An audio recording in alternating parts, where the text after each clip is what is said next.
What you see here is $10,000 on the table.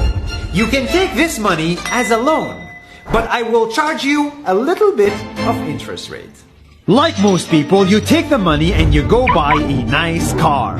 But in 10 years, it's time to pay me back.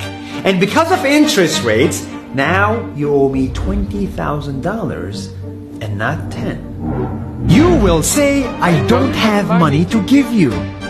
And if you don't, I take your car and a piece of your house. This is how debt works. And after 3 years of traveling the world, I noticed that this is exactly what China is doing. For example, take the small island nation of Sri Lanka.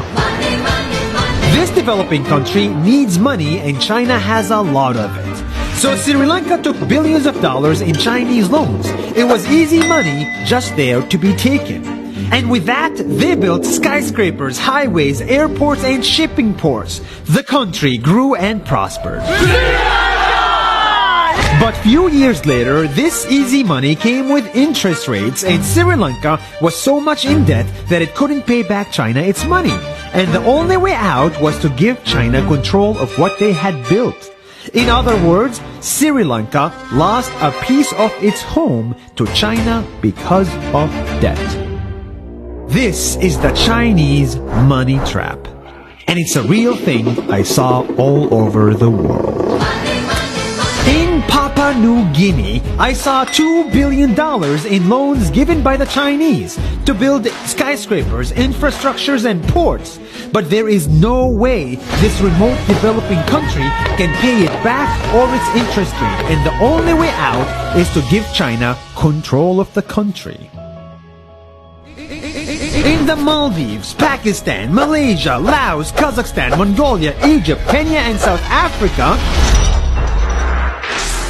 the same thing is happening, and many countries are struggling to pay back Chinese loans. If you look closely, all these infrastructure projects like highways, ports, and bridges connect to China through the sea or through the land to form something far bigger, far more powerful than just a bridge. A new Silk Road. The world is already made by China, and I think slowly it will be owned by China. Don't get me wrong. Building bridges, ports, highways, and airports is a great thing for the people and the country. But they come at a very high cost.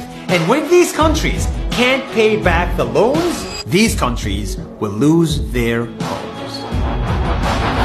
One thing my parents had taught me is that there's no such thing as a free lunch or a free ride. So if we're not careful with our money or other people's money, then we better start learning Chinese. 下周见。